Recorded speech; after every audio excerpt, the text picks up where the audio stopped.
น้องคงบ่ฮักอายอย่างจริงใจสิ่งเว้ากันไว้ถึง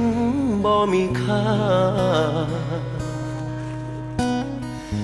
ทุกอย่างแค่หยอกเบิ่งออกดอกหน้าซึ่งเมื่อเจอหน้าลับตาก็เหมือนลืมกันป้อนเศษคำหวานค้างในความจำล่อใจถลำลงตามคำมันว้าวหยอกสั้นบอกที่ว่าหักกันตัวไปวันหักมันบ่มีแม่นบ่